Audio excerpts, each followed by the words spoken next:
Կոռուպցիայի հակազդման միջպետական խորհուրդը ԱՊՀ կարևորագույն ոլորտային մարմիններից է, որն առանցքային դեր ունի իրավակարգի ապահովման ոլորտում, անդամ պետությունների համագործակցության ամրապնդման, համատեղ գործողությունների համադրման եւ առաջնահերթ ուղղությունների ձևավորման գործում, հայտարարեց փոխվարչապետ Մեհեր Գրիգորյանը միջպետական խորհրդի հոբելյանական 10-րդ նիստի բացմանը։ 7-ամյա դադարից հետո նիստն անցկացվեց Հայաստանում։ Կոռուպցիան եւ միջազգային հանցագործությունը լուրջ մարտահրավերներ են ազգային եւ միջազգային անվտանգության համար։ Հատկապես ձեզ իրավապահ մարմինների ներկայացուցիչներին լավ հայտնի է, որ հակազդեցությունը պահանջում է համակարգված մոտեցում։ Հայաստանը ստանձնելով խորհրդի նախագահությունը արժանապատվորեն կշարունակի հակակոռուպցիոն գործընկերության ամրապնդման ուղին, կապահովի նախկինում ձեռք բերված պայմանավորվածությունների շարունակական իրականացումը եւ նշանակալի ներդրում կունենա համատեղ նախաձեռնություններում։ 2024 թվականի դեկտեմբերի 5-ից մեր երկրում գործարկված վերականգնված միջոցների միասնական հաշվին այսօր արդեն մուտքագրվել է 52 միլիոն 254 հազար դոլարին համարժեք 20 միլիարդ դրամը գերազանցող գումար։ Հայաստանում կոռուպցիայի դեմ պայքարի գործուն քայլերը ցուցանիշներով ներկայացրեց գլխավոր դատախազը։ Աննա Վարդապետյանը անդրադարձավ կոռուպցիոն հանցագործությունների հետևանքով ստացված ապօրինի եկամուտների օրինականացման գործերին։ Նշեց, որ դրանցով արդյունավետ քննությունը վճռորոշ դեր է խաղում հանցավոր սխեմաները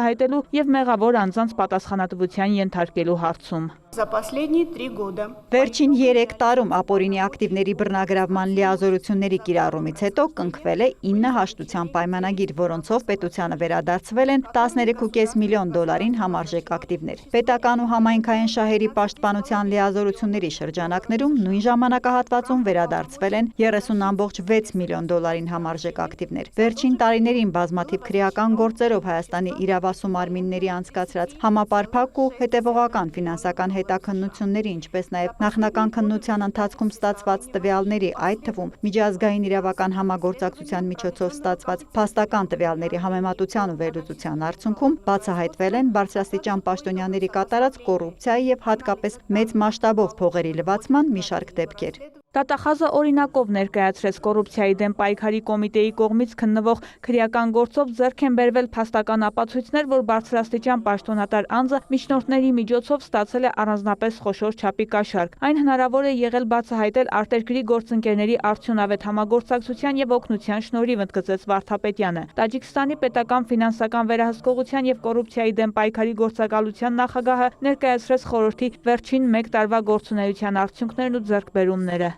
Ուզբեկստանը միացել է կոռուպցիայի դեմ պայքարի միջպետական խորհրդի ստեղծման մասին համաձայնագրին, եւ Ուզբեկստանի կոռուպցիայի դեմ պայքարի գործակալությունը նշանակվել է որպես այդ համաձայնագրի իրականացման իրավասու մարմին։ Բելարուսը գիտակցում է իր դերը որպես կոռուպցիայից եւ այլ չարաշահումներից զերծ արդար հասարակություն կառուցելուն ուղղված գլոբալ եւ տարածաշրջանային ջանքերի մասնակից։ Սոցիոլոգիական հետազոտությունների արդյունքների հիման վրա կարելի է եզրակացնել, որ Բելարուսին հաջողվել է կանխել լայն տարածում ունեցող կոռուպցիան։ Նիստի արդյունքներով կոռուպցիայի հակազդման միջպետական խորհրդի նախագահությունը ստանձնեց Հայաստանի Հանրապետության գլխավոր դատախազությունը։ Տեղի ունեցավ նաև պարգևների հանձնման արարողություն։ Գլխավոր դատախազն արժանացավ կոռուպցիայի դեմ պայքարի միջպետական խորհրդին մատուցած ծառայությունների համար եւ կոռուպցիայի դեմ պայքարի միջպետական խորհրդի 10-րդ նիստ հոբելյանական մեդալների։ Վարդուհի Արզումանյան, Հովհաննես Քյոսեյան, լուրեր։